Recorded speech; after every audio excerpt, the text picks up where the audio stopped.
Okay, so something happened this morning that a little embarrassing and got me thinking. So this morning I get up, and as you know, it's COVID-19. Everybody's in quarantine. My kids are homeschooled. I'm working from home.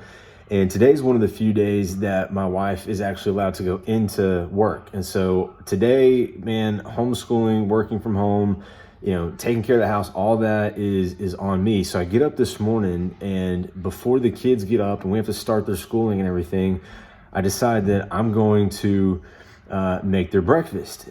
And so I'm baking some biscuits, and I'm working on that, and I look down and I realize I'm wearing my wife's shirt.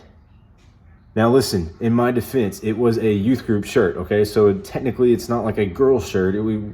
All the youth Teen Quest shirts are the same. I just happened to grab the size that was my wife's, and I'm standing there baking these biscuits for my kids who are about to wake up and I'm about to homeschool, and I'm wearing this shirt, and I'm like, man, I feel jacked this morning, and I realize I'm wearing my wife's shirt. And it got me thinking. I kind of had this like out of body experience where I'm like looking at myself in my wife's shirt in the kitchen, baking biscuits, getting ready to homeschool my kids. And I'm like, you need to man up. This is like the most unmanliest moment you've ever had in your life. And it got me thinking about just this series, and I started to think about one of my favorite verses. It's 1 Corinthians 16, verses 13 through 14, and it says, be watchful, stand firm in the faith, act like men, be strong, and let all that you do be done in love. But here's the problem. What does it mean to act like a man? Who even defines that? How would you define acting like a man? And who's to say that you're right and I'm wrong, or I'm wrong and you're right? How would you define manhood?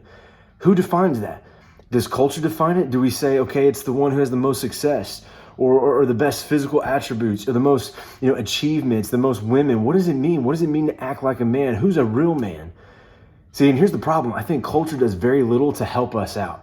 And what we see is generations of men often burned out and confused and even frustrated on what it truly means to act like a man. And let's be honest, if we're going by culture, it changes rapidly. And so the result is men who struggle to find responsibility and to embrace the responsibilities and to embrace their roles and to be the men that God created them to be. And so I want to challenge you to stick with me as we have these discussions about manhood, because my hope and prayer and goal through this is that we would be men defined by our Creator. We were created in God's image. We're going to be men defined by our Creator. We're going to be men defined by 1 Corinthians 16, 13 and 14. Man, we are going to be watchful. We're going to stand firm. We're going to act like men. We're going to be strong. And we're going to let everything that we do be done in love. And we're going to do it while wearing the appropriate shirts. So I'm going to tell you a story about a guy that I read about whose name is Polycarp. It's kind of a silly name, but this is a guy who lived right after all of the first followers of Jesus lived. And so you've got guys like Matthew, Mark, the Apostle Paul, Peter, all those writers of the New Testament. They were like the first followers of Jesus. They hung out with Jesus, talked with him, saw him. And so that next generation, Polycarp was kind of in that next generation. In fact, Polycarp was a student of John. So, John, one of the followers of Jesus, Polycarp was one of his students. The story is that at 86 years old, the Roman council drug Polycarp into this arena and was basically like, listen, if you don't recant your faith, if you don't deny Jesus and stop doing this whole Jesus thing and talking about Jesus, then you're going to die. And Polycarp, at 86 years old, stood there and said, listen, I've basically served God for 86 years. He's done me no wrong. I'm not going to deny my faith.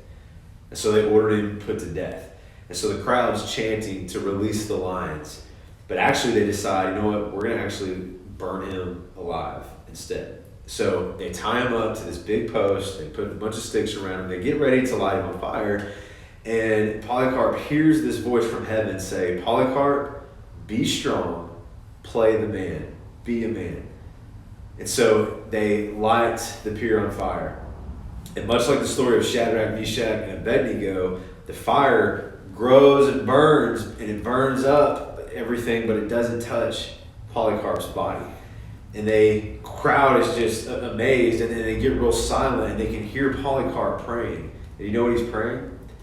He's saying, God, thank you that I'm getting to be counted as one of your martyrs. Basically saying, God, I'm proud of the fact that I stood strong and I followed you even to the point of death. And I'm glad that I get to be in that same group of people who died for their faith.